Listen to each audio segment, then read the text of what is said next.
إن الحمد لله نحمده ونستعينه ونستغفره ونستهديه ونعوذ بالله من شرور أنفسنا ومن سيئات أعمالنا من يهده الله فلا مضل له ومن يضلل فلن تجد له وليا مرشدا أشهد أن لا إله إلا الله وحده لا شريك له وأن محمدا عبده ورسوله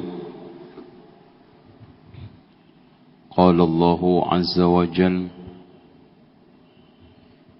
يا أيها الناس اتقوا ربكم الذي خلقكم من نفس واحدة وخلق منها زوجها وبث منهما رجالا كثيرا ونساء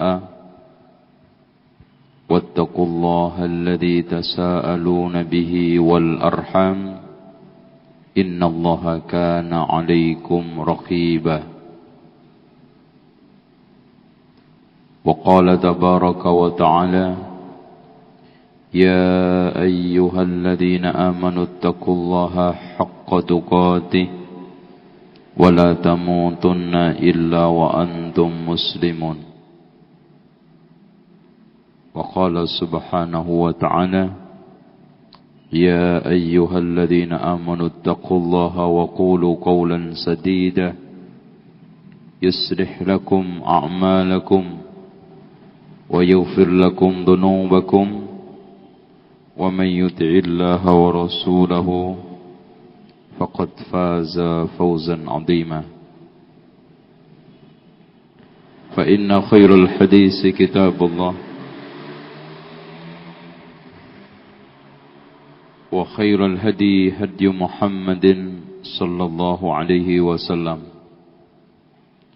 وشر الأمور محدثاتها وكل محدثة بدعة وكل بدعة ضلالة وكل ضلالة في النار.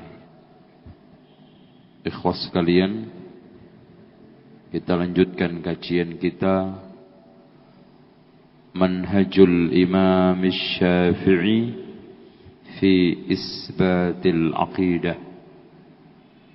Manhajnya Imam Syafi'i di dalam menetapkan akidah. Berarti di sini prinsipnya Imam Asy-Syafi'i di dalam menetapkan akidah. Bahasan kita sampai kepada tema atau maudhu' atau judul sikap Imam Syafi'i terhadap sunnah. Sikap Imam Asy-Syafi'i terhadap sunnah.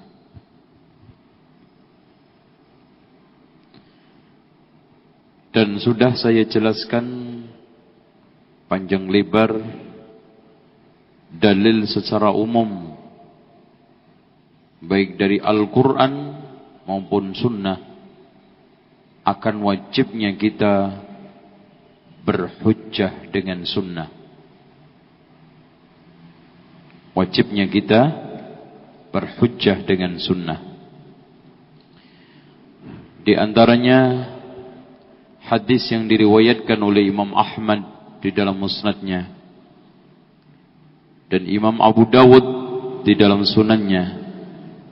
Rasulullah sallallahu alaihi wasallam bersabda, "La ulfiyanna ahadakum muttaki'an ala arikatihi fayatihi al-amru mimma amartu bihi wa nahaitu anhu fayaqul la adri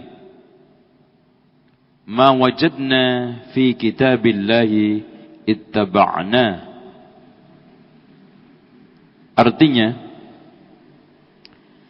saya tidak ingin menemukan salah seorang di antara kalian senderan di tempat kursi duduknya seperti ini. Kemudian datang perintah dariku, baik yang aku perintahkan maupun aku larang. Kemudian dia mengatakan, saya tidak tahu. Yang penting yang kita temukan dari Al-Quran, kita ikuti.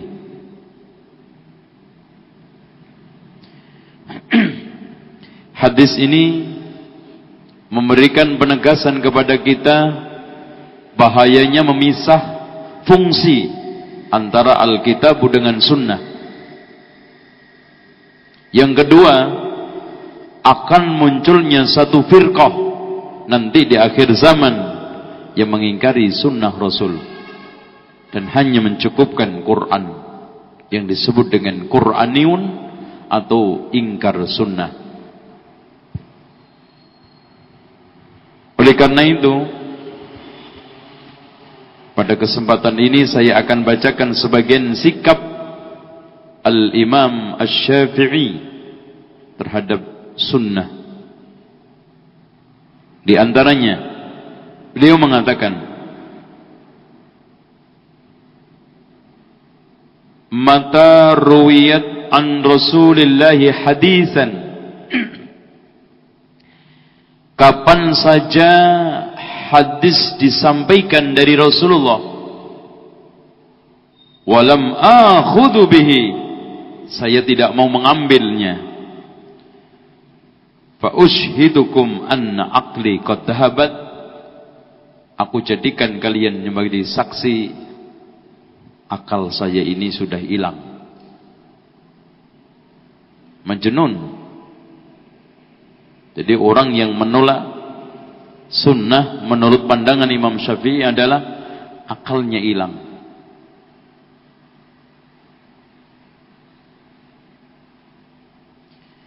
Bahkan beliau mengatakan, kalau saya melihat ahli hadis, seakan-akan saya melihat sahabat-sahabat Rasulullah. Demi Allah, kalau bukan karena ahlul hadis, kita akan menjadi penjual sayur, bayya'ful. Karena qila wal qal tanpa sunnah mubazzir, qila wal qal tanpa sunnah tidak jadi ilmu.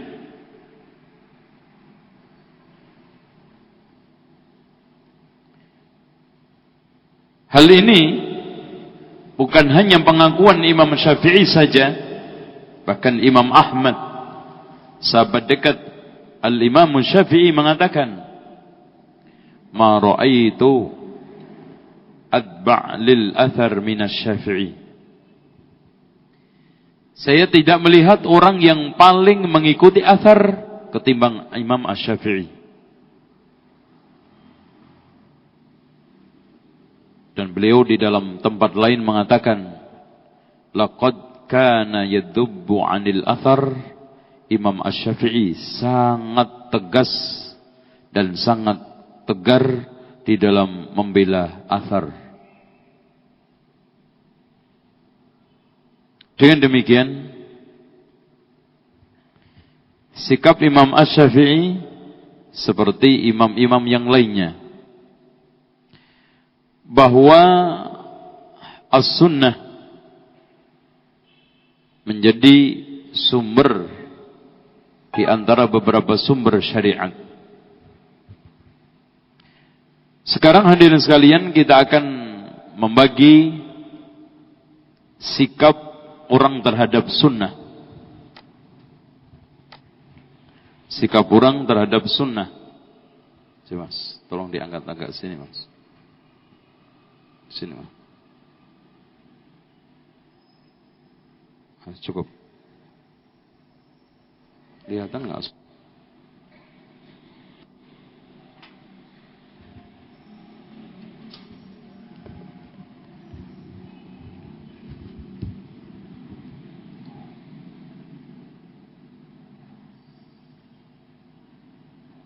Mauqiful muslimin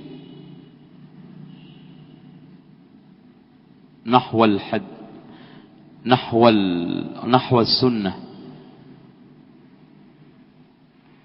awil athar.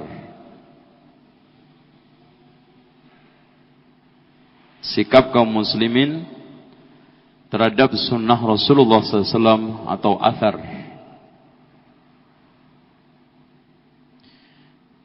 Yang pertama, at-taifatul ula yungkiru as-sunnah ingkaran kulliyan,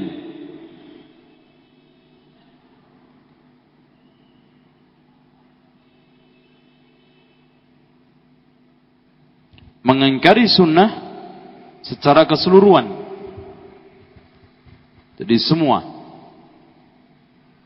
Jadi yungkirus sunnata ingkaran kulliyan.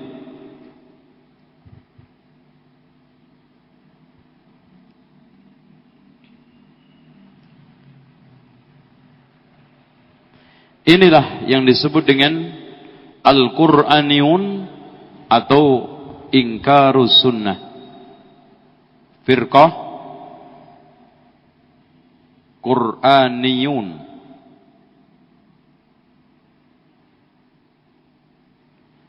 atau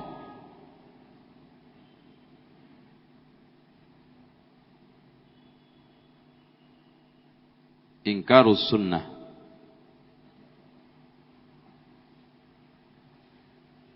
Qur'aniyun atau ingkarus sunnah. Ini sudah pernah muncul di zaman era sahabat, ketika salah seorang sahabat namanya Imran ibn Husain menjelaskan tentang syariat. Kemudian ada seorang yang nyeletuk, "Wahai Imran, tinggalkan sunnah, ceritakan kepada kami Al-Quran saja."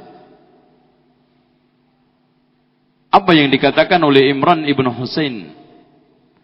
Dari mana kita mengetahui jumlah bilangan solat?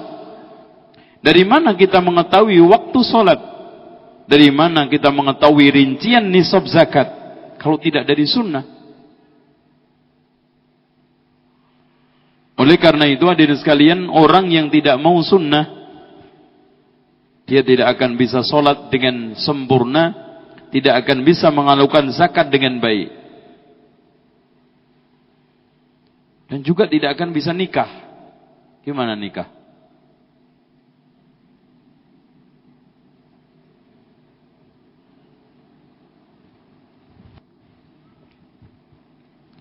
Kemudian firqah yang kedua, Ats-tsaniyah,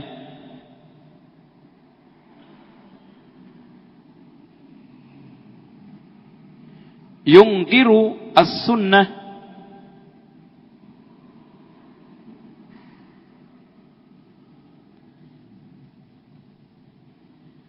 idza lam yuwafiq wa yatamasha ma'al Qur'an.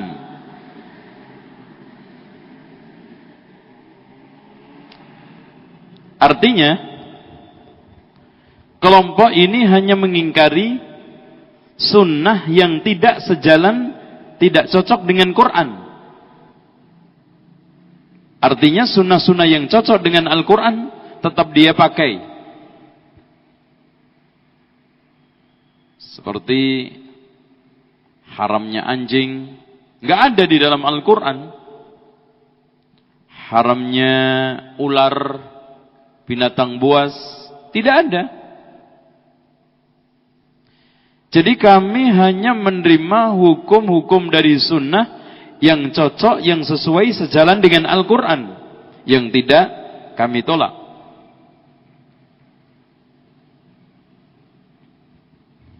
Kemudian yang ketiga,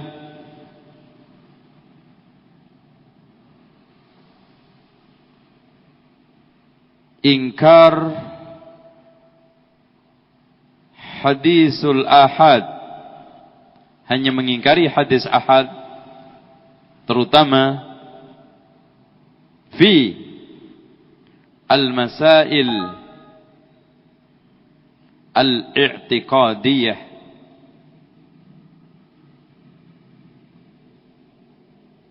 Baik.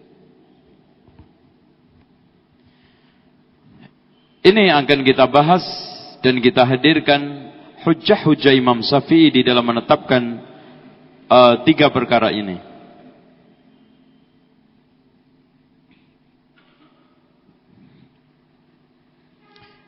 Ikhwas sekalian, bantahan Imam Asy-Syafi'i terhadap orang yang mengingkari hadis ahad,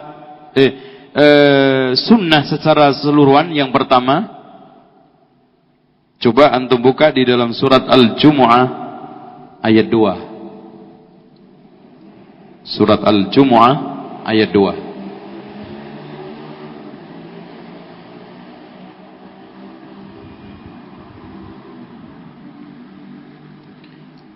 وَالَّذِي بَعَثَ فِي الْأُمِّيِّينَ رَسُولًا مِّنْهُمْ يَتْلُو عَلَيْهِمْ آيَاتِهِ وَيُزَكِّيهِمْ وَيُعَلِّمُهُمُ الْكِتَابَ وَالْحِكْمَةَ وَإِنْ كَانُوا مِنْ قَبْلُ لَفِي ضَلَالٍ مُبِينٍ.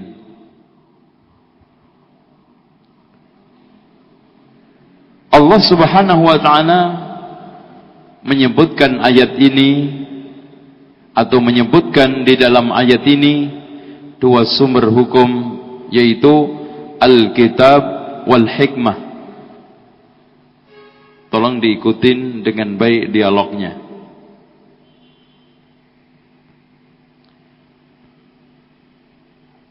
Ada orang yang bertanya, wahai Imam Syafi'i, kita sudah mengerti Alkitab. Apa yang dimaksud dengan Al-Hikmah? Maka Imam Syafi'i menjawab, Sunnatur Rasul. Oh enggak Imam, menurut saya Alkitab itu Al-Quran yang membahas perkara-perkara secara umum, sementara hikmah Al-Quran yang membahas perkara-perkara secara rinci. Berarti di sini wa yu'allimuhumul kitaba, ayat-ayat yang mujmal, wal hikmah, ayat-ayat yang mufassal, rinci, seperti ayat warisan.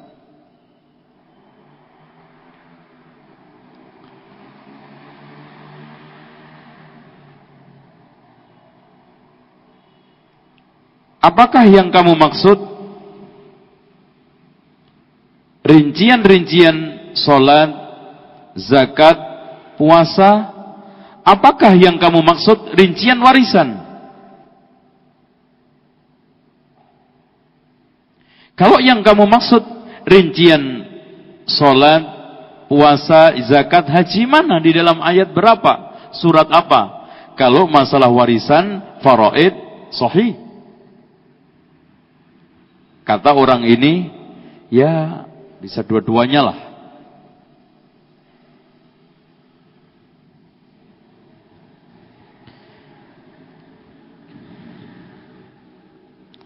Kalau sekarang kamu mengakui bahwa yang dimaksud rincian ayat tentang sholat, artinya tata cara sholat, sallu kama ra'aitumuni usolli, nggak kita akan temukan di dalam Al-Quran.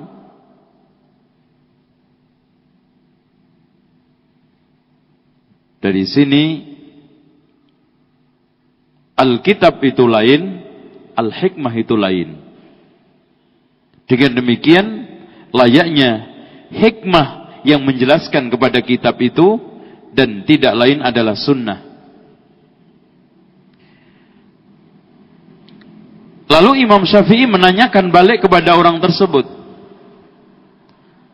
Alkitab wal Hikmah ini sesuatu yang satu atau beda? Kitab sendiri, hikmah sendiri. Kata orang tersebut, bisa maknanya satu, bisa maknanya dua.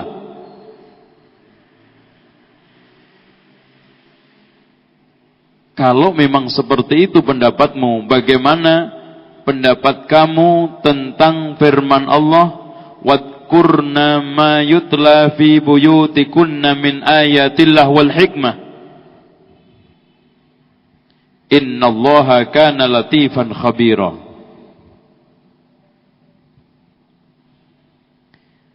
Setelah Imam Syafi'i menyatakan balik, kalau kalimat Alkitab wal hikmah sesuatu yang satu, maka pengulangan itu tidak perlu. Allah cukup mengatakan wa yu'allimuhumul kitaba titik. Kalau Alkitab juga Quran, Al-Hikmah juga Quran, pasti di sini ada manfaatnya, karena tidak ada satu ayat pun yang sia-sia. Berarti di sini Alkitab untuk nama sendiri, As-Sunnah, Al-Hikmah untuk nama sendiri. Kata orang tersebut tanya, dalilmu apa wahai Imam Syafi'i? Maka dijawab ayat tadi, surat Al-Ahzab ayat 34, wadkurna ma yutla fi buyutikunna min ayatillahi wal hikmah. Wahai istri-istri Rasulullah, tuturkan apa yang dibaca di rumah-rumah kalian. Maksudnya wahyu yang turun di rumah-rumah istri Rasulullah. Min ayatillah, dari ayat-ayat Allah, wal hikmah. Yang dimaksud ayat Allah adalah Al-Quran, wal hikmah pasti selain Al-Quran, tidak lain adalah sunnah. Karena memang betul ayat itu ada yang disampaikan di rumah Rasulullah, istri-istri Rasulullah. Hadis pun disampaikan di rumah-rumah istri Rasulullah.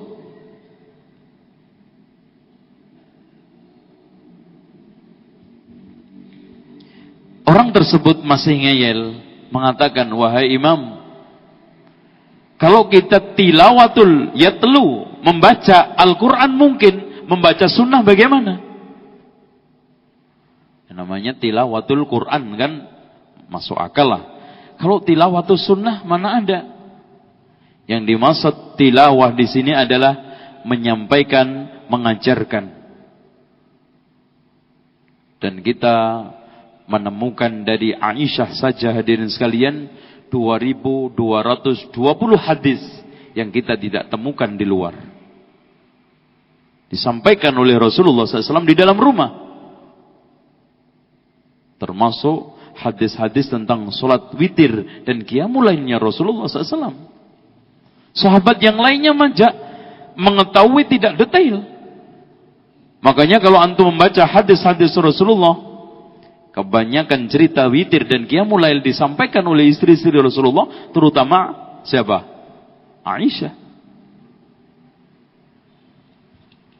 Kemudian orang tersebut masih bertanya, kalau memang kita wajib berhukum kepada Rasulullah, merujuk kepada sunnah, mana dalil kamu dari Al-Quran? Beliau menjawab dengan surat An-Nisa ayat 65, Fala wa rabbika la yu'minun hatta yuhaqqimuka fima syajara bainahum thumma la yajidu fi anfusihim harajan mimma qadaita wa yusallimu taslima. Kemudian ayat berikutnya di dalam surat An-Nur ayat 63, falyahdharil ladzina yukhalifuna an amrihi an tusibahum fitnatun aw yusibahum adabun alim. Hendaklah takut orang-orang yang menyelisihi perintahnya, yang kembali ke Rasulullah, ditimpa fitnah atau adab yang pedih. Ya ikhwan, yang menjadi pertanyaan sekarang begini, wa yusallimu taslima, menerima dengan lega hati. Kalau yang dimaksud menerima dengan lega hati adalah menerima apa yang diturunkan Allah kepada Nabi Muhammad, Al-Quran saja, berarti di sini orang kalau sudah taat Quran, tidak taat Rasul, sudah dikatakan menerima dengan lega hati. Dan itu tidak ada seorang pun yang mengatakan. Artinya gini mas, orang kalau sudah menerima Al-Quran secara bulat, tidak menerima sunnah sama sekali, karena dia anggapan al-hikmah adalah Quran itu sendiri, dan kita hanya boleh bisa taat kepada Al-Quran saja, maka orang yang mentaati Al-Quran saja, tidak mentaati sunnah, sudah bisa dikatakan wa yusallimu taslima. Dan itu tidak ada seorang ulama pun yang mengatakan seperti itu. Bahkan wa yusallimu taslima itu menerima bulat putusan Rasulullah, baik berupa Al-Quran maupun yang disampaikan berupa sunnah atau hadis. Dan juga di dalam Al-Quran surat Al-Hasyr ayat 7, wa ma atakumur rasulu fakhuduhu wa ma nahakum anhu fantahu, apa-apa yang dibawa Rasul ambillah, dan apa-apa yang dilarang oleh Rasul tinggalkan. Banyak sekali hujah-hujah yang disampaikan di dalam kitab ini lewat dialog Imam Syafi'i dengan orang-orang yang ingkar sunnah. Kita cukupkan sekian saja. Adapun firqah yang kedua yang mengatakan saya hanya mau menerima sunnah kalau sejalan cocok dengan hukum Al-Quran, kalau tidak saya tolak. Hadirin sekalian, kalau kita sudah yakin atiullaha wa atiur rasul, dan kita juga yakin wa ma atakumur rasulu fakhudu wa ma nahakum anhu fantahu, dan di dalam surat An-Nisa juga ditegaskan wa man yuti'ir rasula faqad ata'a Allah, barang siapa yang mentaati Rasul berarti mentaati Allah. Memisah-misahkan antara ketaatan kepada Allah dan Rasul berarti telah menolak Al-Quran itu sendiri. Dengan demikian, apa saja yang datang dari Rasulullah, entah itu sejalan, artinya hukumnya ada di dalam Al-Quran, Rasul menjelaskan, menguatkan, atau tidak ada sama sekali, artinya Rasulullah SAW sendiri yang mencetuskan, kalau memang itu diiyakan, ditetapkan oleh Allah sebagai bagian dari syariat, maka termasuk kepada ayat wa ma atakumur rasulu fakhudu atiullaha wa atiur rasul wa may yuti'ir rasula faqad ata'a Allah. Enggak ada beda-bedanya. Ya ikhwan, kalau Allah sudah mengatakan wa ma yantiqu 'anil hawa in huwa illa wahyun yuha, dan Rasul juga sendiri mengatakan uktub, tulislah dariku, wa ma kharaja min fi illal haq, tulislah segala yang datang dariku, tidaklah keluar dari mulutku ini kecuali kebenaran. Dengan demikian ikhwan, baik sunnah itu sejalan, semakna dengan Al-Quran, atau membawa hukum baru, tidak ada masalah kalau sudah punya keyakinan wa ma yantiqu 'anil hawa in huwa illa wahyun yuha, dan yang mengatakan ini Al-Quran sendiri. Kalau Anda Quraniun, kalau Anda konsekuen, gentle, dan Anda sekarang sportif, saya tidak mau kecuali Al-Quran, sementara Al-Quran mengatakan wa ma yantiqu 'anil hawa, Rasul tidaklah bicara atas dasar hawa nafsu, in huwa illa wahyun yuha, melainkan wahyu yang diberikan kepadanya. Berarti sunnah termasuk wahyu, Anda harus menerimanya. Sekarang bantahan yang ketiga terhadap orang yang menolak hadis ahad.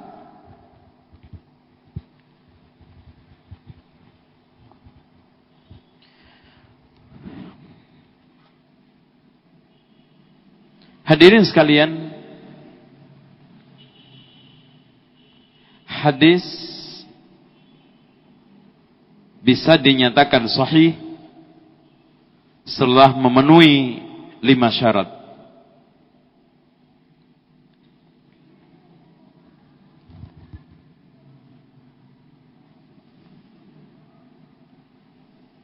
Yang pertama, ittisalus sanad.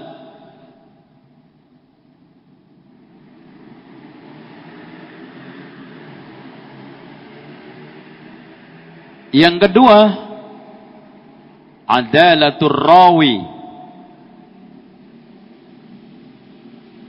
Yang ketiga, ayyakuna ar-rawi dhabitan.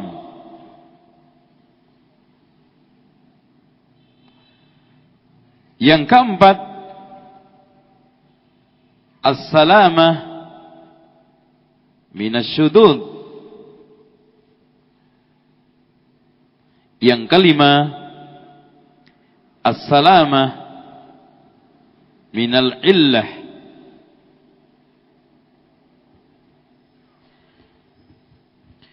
Ikhwan, dari mulai zaman Rasulullah menyampaikan wahyu, baik berupa Al-Quran dan Sunnah. Makanya ikhwan, kalau sudah bicara wahyu, jangan sekali-kali konsen antum hanya Quran. Salah.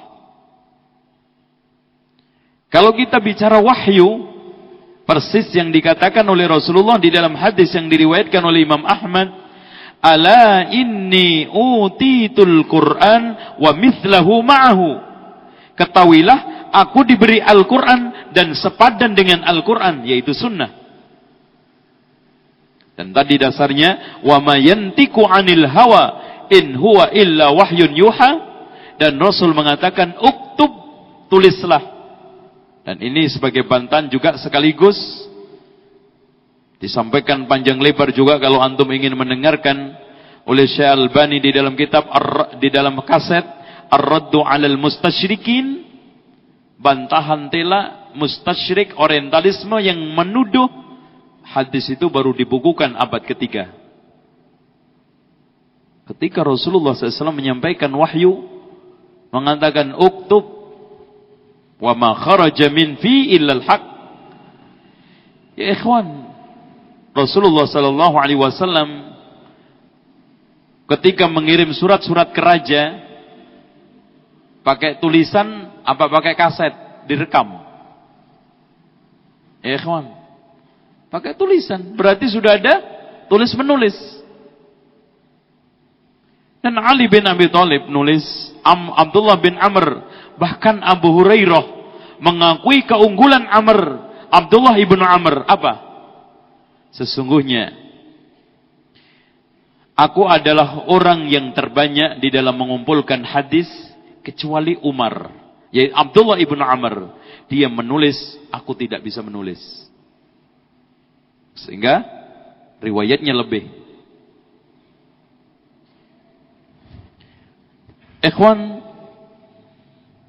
kalau memang seperti itu, hadis dinyatakan sahih setelah memenuhi 5 syarat. Ya. Kalau memang sudah memenuhi 5 syarat, maka hadis ini dikatakan as-sahih. Tergantung nanti derajat-derajatnya. Sahih itu kan bisa saja hasan, hasan li dzatihi, hasan li ghairihi. Oke ya. Jadi hasan li dzatihi,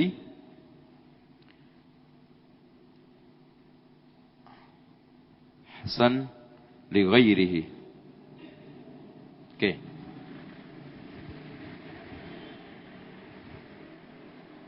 Dengan demikian kita bisa menemukan kesimpulan. Manakala kita sudah menemukan hadis yang sahih, apapun derajatnya, entah itu mutawatir atau ahad, statusnya wahyu. Tolong dicamkan, wahyu.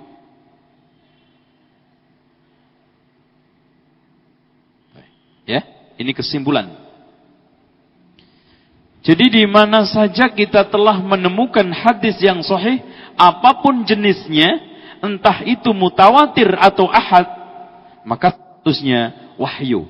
Ini yang harus kita pegang. Allah sendiri yang mengatakan wa ma yantiku wa ma. Kalau kita membahas nahwu, ma ini nakirah umum. Apa saja yang keluar dari Rasul, entah itu mutawatir atau ahad, yang penting sahih.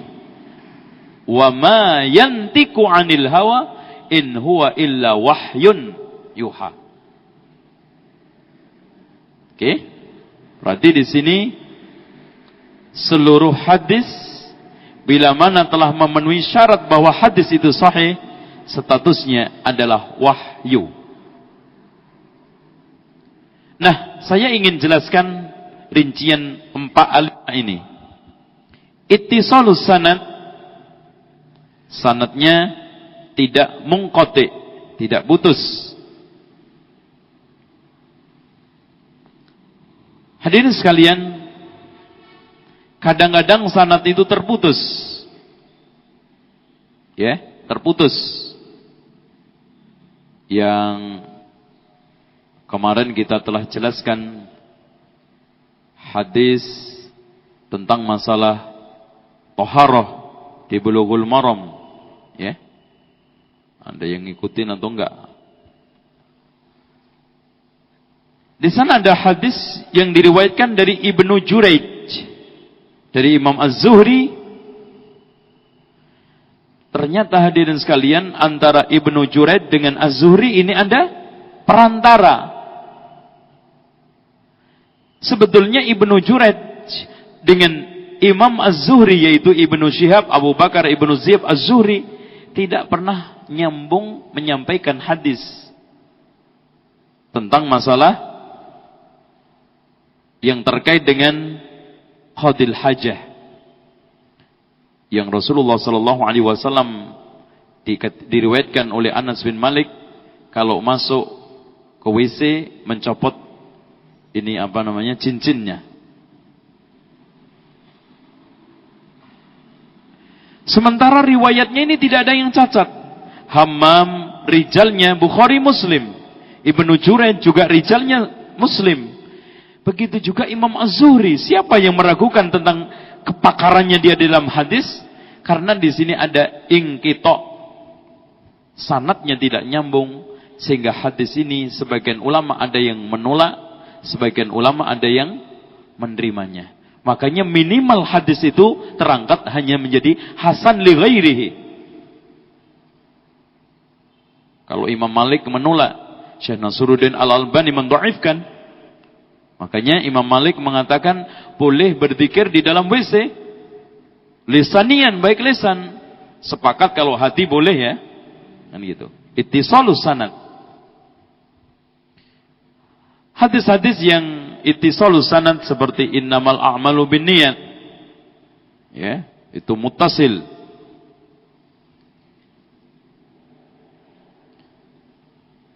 Tapi yang kita temukan di banyak hadis-hadis yang munqati, hadis yang dhaif dan yang lainnya, sanadnya pasti ada yang gugur. Nah, munqati ini nanti ada derajatnya, bisa muttarib, bisa mursal, bahkan bisa mungkar, bisa matruk, bahkan sampai kepada tingkatan maudhu'. Adalatul rawi, kalau sudah nyambung, umpamanya gini loh mas kasarnya, saya mendapatkan berita kecelakaan atau truk patah as di depan Pelumpang kemarin. Saya menukil dari fulan, langsung fulan juga ketemu, sampai kepada orang yang lihat beneran, nyambung. Itu namanya ittisalus sanad. Kalau seandainya sekarang saya mendengar dari Muhammad, Muhammad mendengar dari Ibrahim, ternyata Ibrahim ini nggak pernah ketemu sama Muhammad. Ini namanya inqita', putus. Sehingga ikhwan tolong dicamkan, Imam Qatadah seorang ulama besar dituduh mudallis. Bahkan dia cacatnya ditadlis. Dan Imam Asy-Syu'bah Ibnul Hajjaj, yang dikatakan oleh Imam As-Sawri, tidak ada orang yang paling pakar di dalam masalah hadis dan rijal kecuali siapa tadi? Syu'bah mengatakan tadlis itu lebih berat ketimbang zina. Tapi hadirin sekalian, kenapa di antara ulama-ulama termasuk juga Imam Bukhari Muslim menerima Qatadah sebagai perawi hadisnya? Karena tadlis itu kalau ada buktinya sima', artinya si perawi itu benar-benar mendengarkan, maka tadlis itu gugur. Karena mungkin dia mentadlis di dalam riwayat lain, dalam riwayat ini tidak. Makanya di sini tadlis itu sembuh kalau ada as-sima', bukti mendengarnya itu ada. Artinya kalau sekarang Muhammad sama Ibrahim ada bukti pernah ketemu, bisa dibuktikan, maka hadis ini tidak mengkotik lagi. Dan tadlis itu ada dua macam, tadlisus sanad, ya, sama tadlisus syuyukh. Membikin sanadnya itu supaya talmi', supaya indah, bisa diterima oleh orang lain. Tadlisus syuyukh apa? Memberikan nama syekhnya dengan nama lain supaya bisa diterima, karena syekhnya ini dikenal cacat dengan nama Ibrahim umpamanya. Maka dikasih nama Abu Abdullah. Haddasana Abu Abdullah. Haddasana, siapa Abu Abdullah ini? Oh, ternyata Ibrahim. Sama. Ini tadlis syuyukh. Jadi dikasih nama supaya bisa diterima orang lain. Ikhwan, sekarang kita pindah adalatul rawi. Al-adalah istiqamatud dini wal muru'ah. Adil itu mencakup dua. Istiqamatud din, lurus agamanya. Wal muru'ah, harga dirinya tidak cacat. Istiqamatud din contohnya apa? Istiqamat din contohnya dia tidak cacat dengan kebid'ahan. Dia tidak cacat dengan kidzab dusta. Mas, bid'ah itu tidak mutlak menjadi ganjalan periwayatan loh mas. Makanya kalau antum meneliti rijal Muslim dan rijal Bukhari dan Muslim, artinya para perawi yang dipakai oleh Bukhari Muslim telah diteliti oleh ulama sebagaimana yang telah diturunkan oleh Syekh Ibrahim Ar-Ruhaili, kurang lebih 88 rijalul hadis dari ahli bid'ah. Termasuk Qatadah, As-Sadusi, ya, tertuduh Qadariyah. Ikrimah, bukan Ikrimah sahabat ya, Ikrimah muridnya Imam Mujahid, tertuduh Haruri, Khawarij ya, karena akhir-akhir hayatnya ada ittisal qawi, nyambung dengan orang Khawarij. Tapi tolong dicamkan ikhwan, sebagaimana yang dikatakan oleh Syekh Nasruddin Al-Albani, inti riwayat itu apa sih mas? Jujur di dalam meriwayatkan, siapapun orangnya. Kalau antum menemukan indikasi-indikasi kejujuran, maka semua ini akan menjadi nomor 2, nomor 3. Contoh, ada orang membawa berita, saya tidak tahu orangnya siapa. Sahih. Setelah saya telusuri, saksi-saksi juga menyatakan sama dengan dia, maka riwayat tersebut menjadi diterima. Oleh karena itu, para ulama ahli hadis mengatakan semua ahli bid'ah bisa diterima riwayatnya secara mutlak kecuali Rafidhah. Maksudnya mutlak-mutlakan Rafidhah tidak bisa diterima gitu loh. Kenapa ikhwan? Karena Rafidhah Isna Asyariyah bohong menjadi bagian agamanya.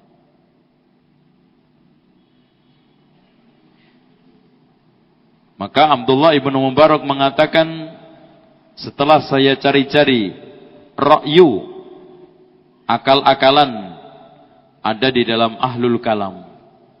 Kebohongan ada di Rafidhah dan din ada di dalam ashabul hadis.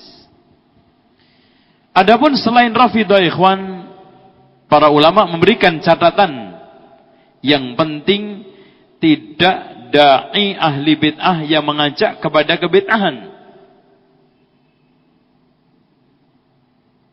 Ya, dai yang mengajak kepada kebid'ahannya. Itu pun kita lihat, apakah hadis yang diriwayatkan itu hadis-hadis yang membela bid'ahnya atau tidak.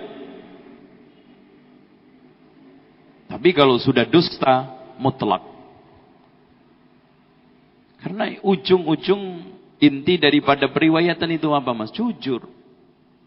Hanya dimanapun antum kalau sudah menemukan riwayat yang baik, jujur sudah. Dengan sendirinya kita terima dengan baik. Ini istiqomatuddin, tidak tertuduh cacat fasik, dusta, bid'ah. Al-muru'ah, cacat harga diri. Maka di antara ulama tidak mau menerima riwayat orang yang suka jalan-jalan di pasar, orang yang tidak pakai imamah. Ini bukan karena dosa, tapi muru'ahnya cacat, harga dirinya. Ini berbicara masalah adalah. Namun Pak, orang sekarang ketika berbicara keadilan, banyak tertuju adil antar manusia. Yang dibela di pengadilan, di meja-meja hijau, atau di koran-koran, di media-media, itu adil antara manusia dengan manusia. Tapi adil artinya istiqomatuddin, lurus enggak agamanya, itu enggak jadi soal. Makanya Mas, ketika antum bicara masalah adil di dalam versi hadis ini dengan adil versi orang-orang umum, sangat enggak ketemu. Adil apa sih? Adil itu kan kita bersikap tidak semena-mena, tidak dolim. Ya ikhwan, ketika antum maksiat, itu mendolimi hak Allah loh. Makanya adil artinya tidak dolim. Antum jangan hak manusia saja. Bahkan hak Allah itu harus kita depankan. Maka ketika dicoreng, dilanggar, maka Anda telah berbuat tidak adil sama hak Allah. Ini yang buat cacat. Sehingga Mas, orang yang suka berdusta, ngajar aja nggak boleh, apalagi meriwayatkan hadis. Ngajar nggak boleh. Makanya Imam Malik mengatakan kita tidak boleh mengambil ilmu dari orang empat. Yang pertama, dai ahli bid'ah yang mengajak kepada kebid'ahannya. Orang yang bodoh. Yang ketiga, suka berbuat dusta antar manusia, walaupun tidak pernah terbukti berdusta atas nama Rasulullah. Dan yang keempatnya, orang yang tidak bisa membedakan antara hadis yang sahih dengan hadis yang dhaif. Nah, status hadisnya Mas, kalau orang suka berdusta atas nama antar manusia, tapi belum pernah terbukti membuat hadis palsu, maka hadis statusnya martruk. Tapi kalau dia sekali saja pernah terbukti membuat, meletakkan atau meriwayatkan secara sengaja hadis palsu, maka riwayat yang dari dia semua jatuh menjadi maudhu. Menjadi maudhu.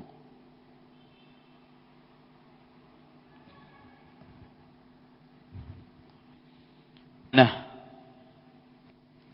yang ketiga, ayyakuna rawi dhabitan. Hendaknya perawi itu hafalannya kuat. Ya ikhwan, kenapa hadis yang bunyinya qanata Rasulullah sallallahu alaihi wasallam fi subhi hatta faraqad dunya, dan juga hadis yang doa keluar WC yang antum biasa apal, apa doanya Mas? Alhamdulillahilladzi adhaba 'annil adha wa 'afani. Hadis Rasul qunut subuh sampai wafat ditolak oleh ulama. Padahal perawinya jujur, yaitu Abu Ja'far Ar-Razi. Saduqun, katanya Al-Hafidz Ibnu Hajar Al-Asqalani, saduqun sayyi'ul hifdzi, buruk hafalannya. Oh, cacat.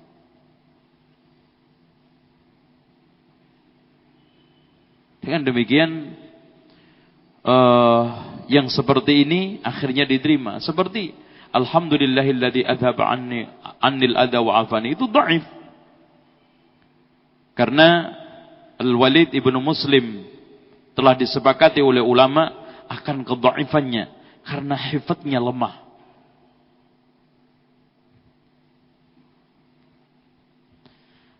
Terus kemudian as-salamah minasyudzuz. As-salamah minasyudzuz syadz.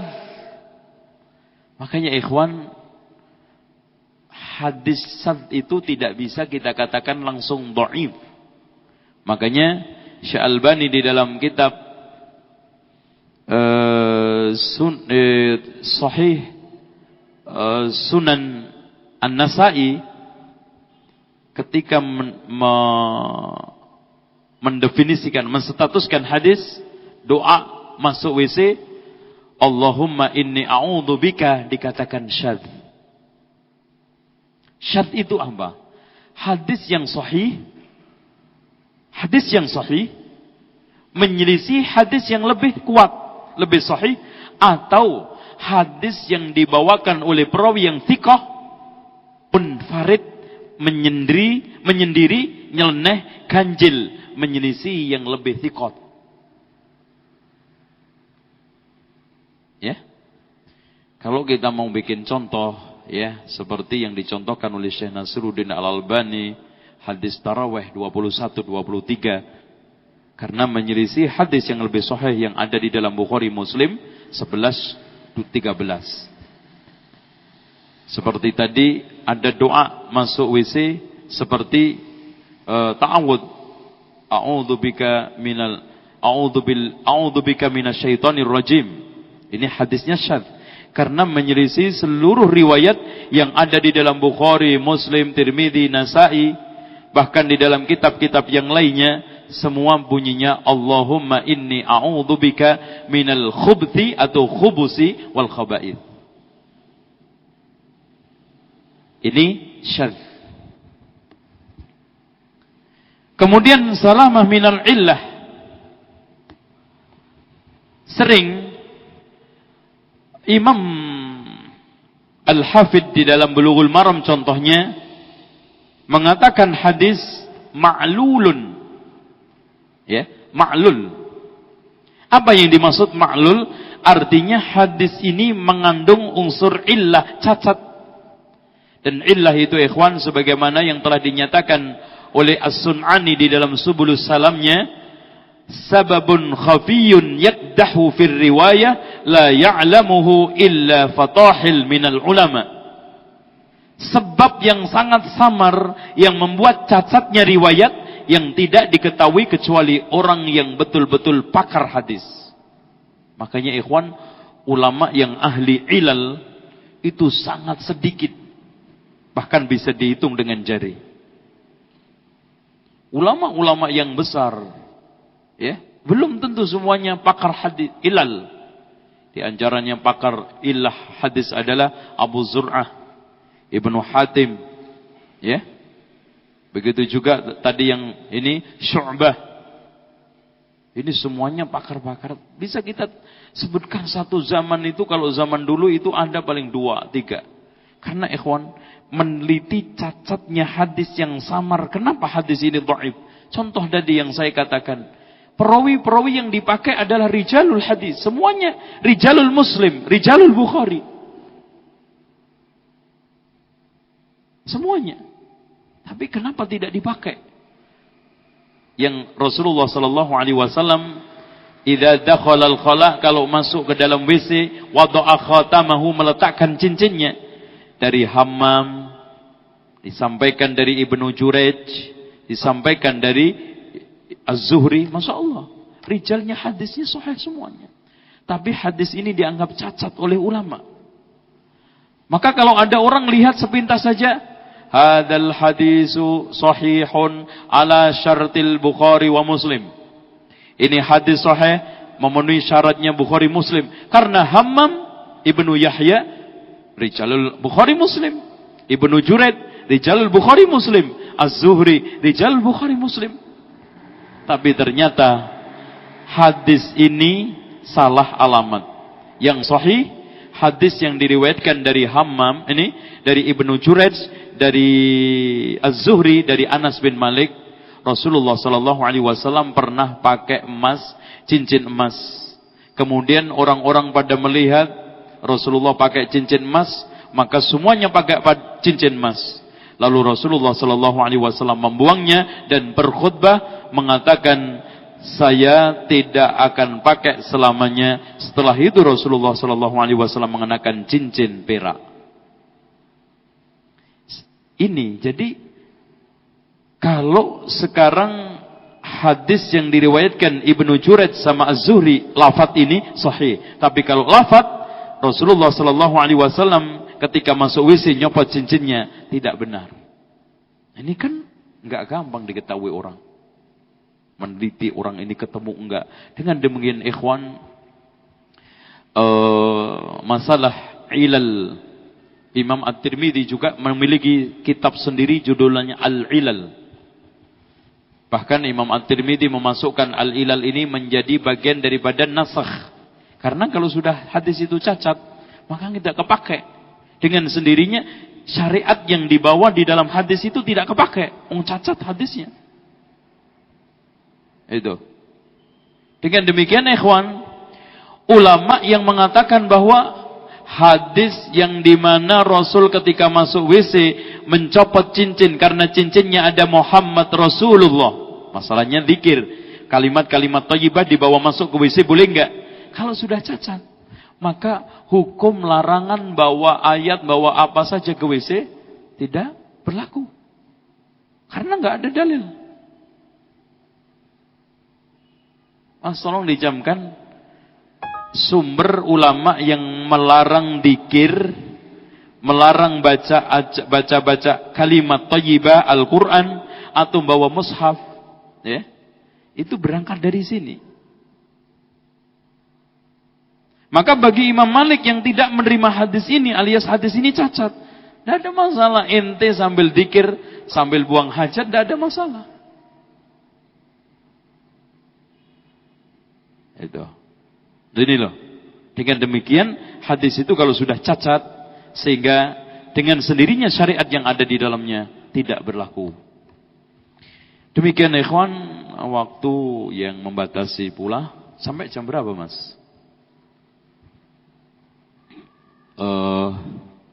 Sebetulnya kalau kita ingin cerita soal masalah hadis, satu ilmu yang Masya Allah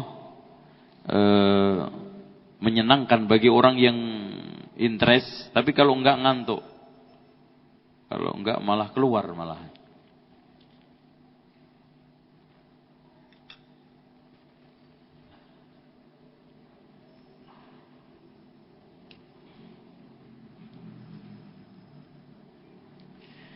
Apa maksud kaidah isti'malun nas hujjatan yuhibbul amal biha? Gimana mas? Isti'malun nasi hujjatun yajibul amalu biha. Kita harus mengikuti kebiasaan. Ikhwan, tolong dicamkan definisi kaidah ini sama dengan kaidah al-'adatul muhakkamah. Al-'adah muhakkamah ketika tidak ada nas yang bisa dipakai untuk pegangan, yang disebut juga dengan istilah uruf, adat kebiasaan yang dibiasakan orang.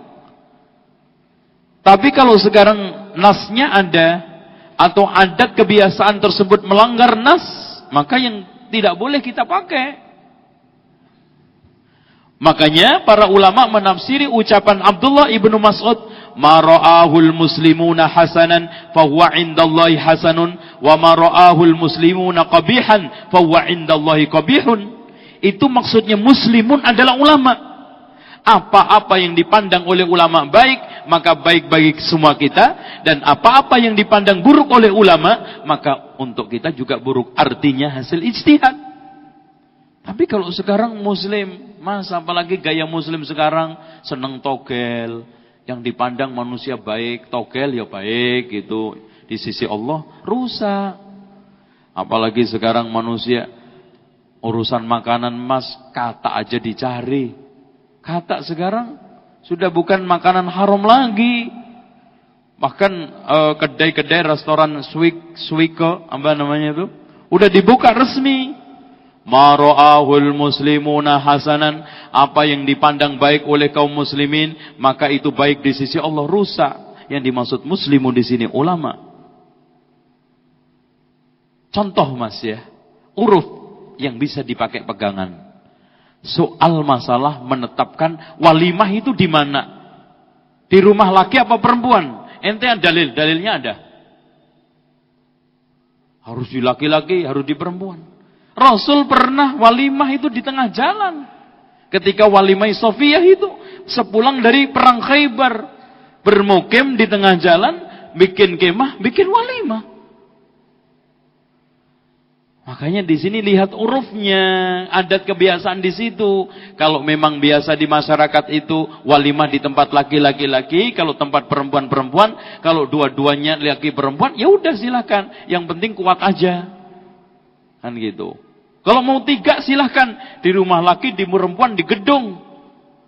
Kalau kuat, itu. Terus sekarang contoh. Apakah perempuan itu wajib masak, wajib nyuci pakaian suami? Ya lihat urufnya. Gak ada dalilnya. Idbakhna, wahai perempuan masaklah untuk suami-suami kamu. Gak ada. Uruf.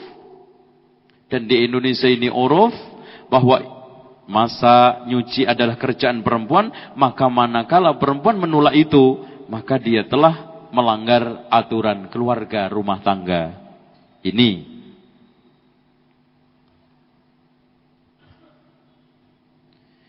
dalam sujud, apakah pada setiap sujud atau ada sujud yang ditentukan? Apa ini doa dalam sujud? Mas, kalau dzikir muqayyadnya jelas, subhanakallahumma hamdika subhanakallahumma ighfirli subhanakallahumma hamdika astaghfir Allahumma firli, atau subhana rabbiyal a'la wa bihamdi, atau subhun qudus rabbul malaikat war ruh. Subhana rabbiyal a'la wa bihamdi sama subhun qudus rabbuna subhun qudus rabbul malaikat war ruh. Tetapi kalau sekarang doa mutlak, maka doa apa saja tidak ada ketentuannya, karena Rasulullah SAW mengatakan fa ammas sujud fajtahidu bid doa. Adapun di dalam sujud, sungguh-sungguhlah di dalam doa. Mutlak doa apa saja, bahkan boleh dengan bahasa Indonesia. Kalau enggak bisa bahasa Arab. Apakah benar Syekh Abdul Rahman Abdul Khaliq dikatakan beliau sururi? Hadirin sekalian, Syekh Abdul Rahman telah diberi nasihat keras, bahkan ditahdzir oleh Syekh Abdul Aziz bin Baz. Dan kalau antum mau, saya punya fatwa-fatwanya di fotokopi.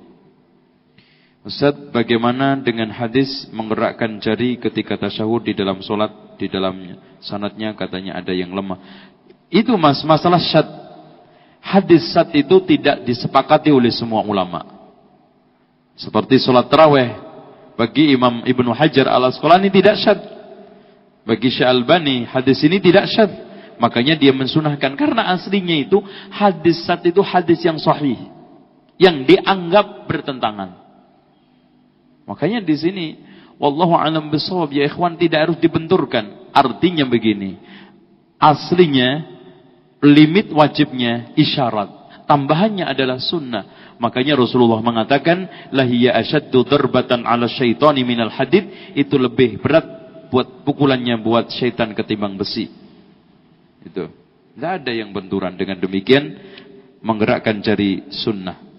Bagaimana menyebut asma Allah dengan tambahan Gusti? Contohnya, ya Allah, ya Gusti. Ini namanya ilhad, penyimpangan. Karena di antara nama-nama Allah nggak ada yang Gusti. Bahkan ini tasyabbuh. Karena orang Indonesia pun banyak yang dijuluki Gusti Ngurah Rai. Gusti, siapa lagi? Bahkan bintang film ada yang namanya Gusti.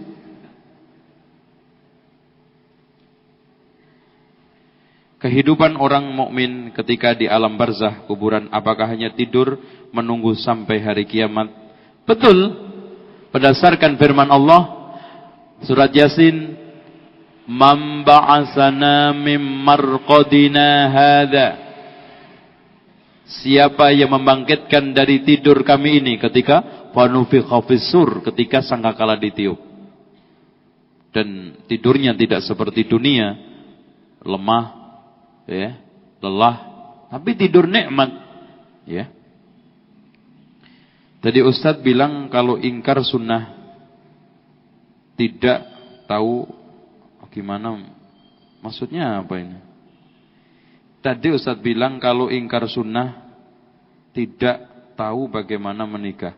Apakah kalau yang belum menikah termasuk ingkar sunnah? Loh, ya ikhwan, tata cara pelaksanaan nikah itu enggak ada wali, saksi sekian, tata caranya walimah, harus nyembelih kambing, ini enggak ada. Ayat berapa yang dapat? Aulim walau bisyah, walimah lah walaupun sebesar kambing. Enggak ada di dalam Al-Quran. Itu loh mas maksudnya. Ya salah nangkep lagi ya. Bagaimana hukumnya bila seseorang menyampaikan hadis sahih tapi ia lupa lafaz arti dalam menyampaikannya, tetapi ia menyampaikan hadis tersebut dengan lafaz. Yang penting menyampaikan hadis dengan maknanya dibolehkan. Rujukannya. Bagaimana sikap kita ketika sedang sholat berjamaah terus buang angin, diam, robos atau belah barisan?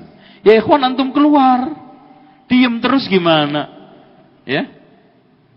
Ya, setelah kentut, brut, antum keluar. Gak ada masalah lewat di antara shaf karena sutratul makmum, sutrotnya imam. Sutrohnya makmum itu ngikut sutrohnya imam. Ya, oleh karena itu ketika Abdullah ibnu Abbas menerobos di barisan-barisan orang sholat ketika di Mina Rasulullah sedang jamaah, tidak ditegur dan disalahkan oleh Rasulullah, tidak.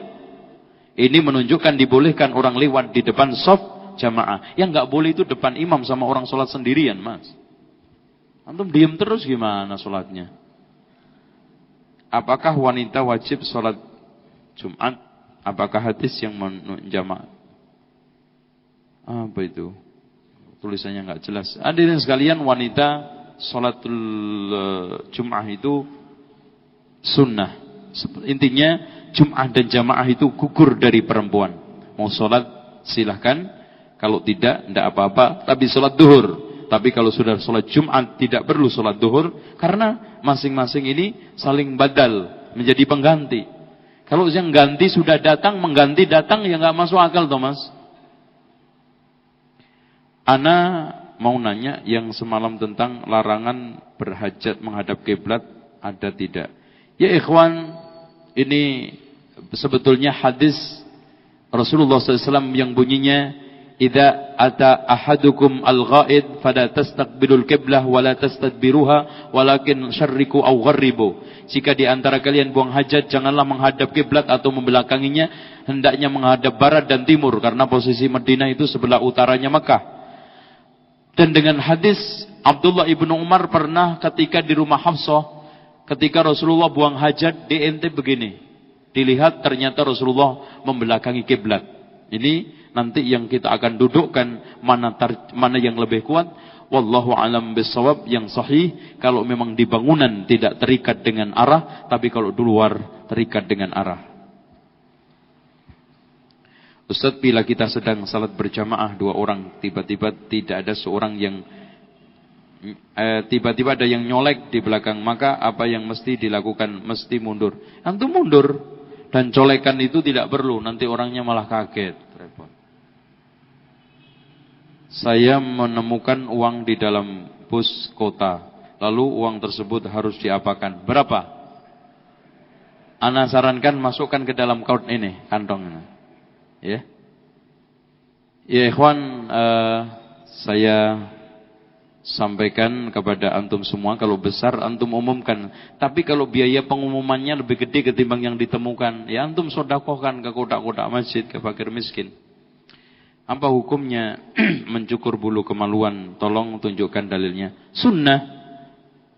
Sebagaimana yang dikatakan oleh Rasulullah SAW, ashrun minal fitrah, 10 termasuk dari fitrah adalah natful halqul anah, mencukur bulu kemaluan.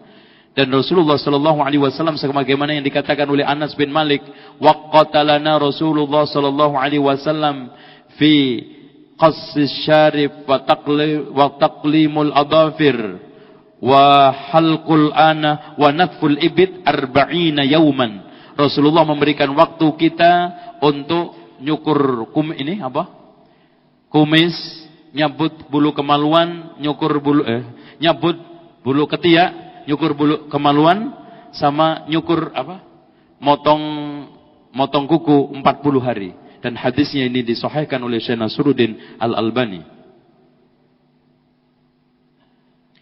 Apabila kita sholat berjamaah 2 orang, di mana posisi makmum? Di belakang pas, bukan samping kanan kiri, belakang pas.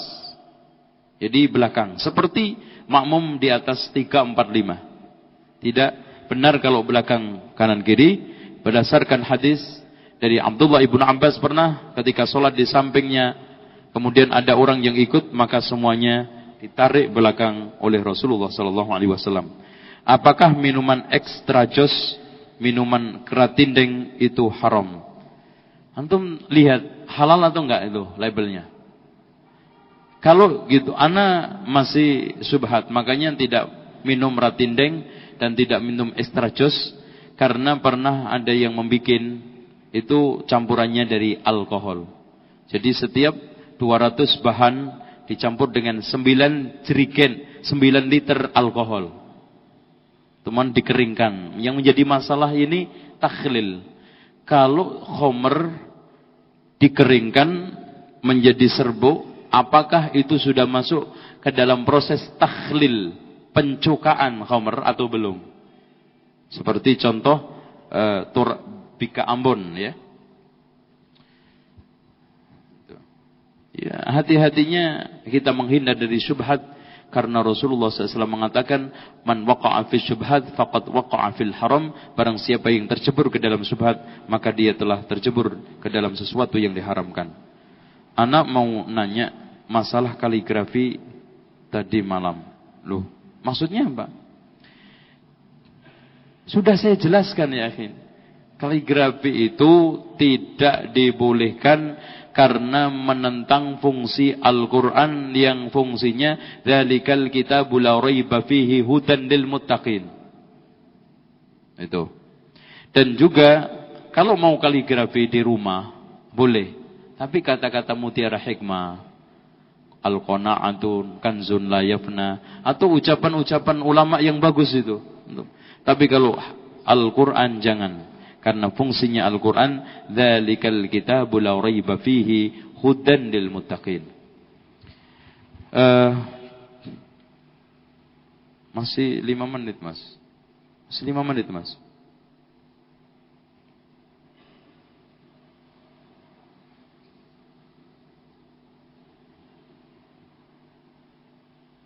Ini. Seperti apakah contoh hadis-hadis Rasulullah yang menerangkan dosa kecil? Maksudnya hadis dosa kecil gitu. Hadirin sekalian, dosa kecil memandang. Seperti hadis Fadl ibnu Abbas. Pernah ketika haji, terlepas riwayat apakah ini habis ihram atau tidak, nanti polemik di antara ulama, menutup wajah itu sunnah atau wajib.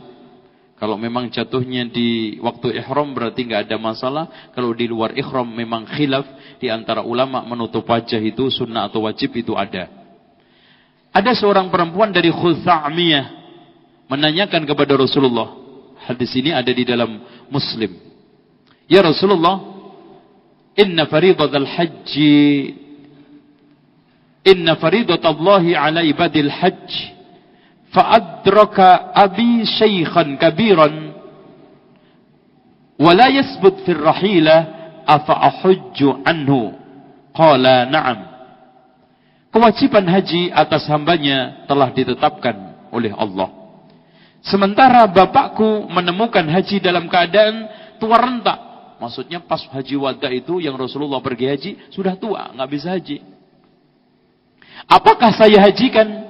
Katanya Rasulullah, na'am. Di dalam riwayat lain, fadainullahi ahaqqu bil qada, utang Allah itu lebih berhak untuk dibayar. Ketika itu Fadl ada di samping Rasulullah SAW, lihat perempuan itu, ditengokin begini. Itu. Pindah lagi begini. Gini. Itu. Sampai berkali-kali dikatakan, iyyaka wan nadhar fa innalakal ula wa laysa laka tsaniyah. Wahai Fadl, hati-hatilah pandangan. Pandangan itu sihamun masmum, ya. Sihamun masmum, panah beracun dari panah syaitan. Ini dosa kecil. Makanya para ulama memberikan tafsiran illal lamam itu an-nadhar. Tapi Mas tolong dicamkan, kalau mandang-mandang terus kecil, kerikil itu kalau ditumpuk jadi segede gunung loh Mas. Oleh karena itu antum jangan remehin, kecil, lihat. Kecil, lihat. Kecil-kecil numpuk bisa segede gunung Uhud. Dengan demikian ada satu kaidah, tidak ada dosa besar dengan istighfar, tidak ada dosa kecil dengan israr. Maksudnya tidak ada dosa besar kalau kita taubat istighfar, dan tidak ada dosa kecil kalau dilakukan terus-menerus israr, tidak bertaubat. Itu. Wallahu a'lam bishawab. Termasuk juga mencium istri dengan syahwat pada waktu Ramadan, pada waktu mau sholat, makanya membatalkan wudhu, ya. Ini termasuk hal-hal yang kita harus hindarkan. Demikianlah ikhwan, mudah-mudahan bermanfaat. Kita berjumpa kembali di lain kesempatan. Subhanakallah hamdika asyhadu an la ilaha illa anta astaghfiruka wa atubu ilaik. Wassalamualaikum warahmatullahi wabarakatuh.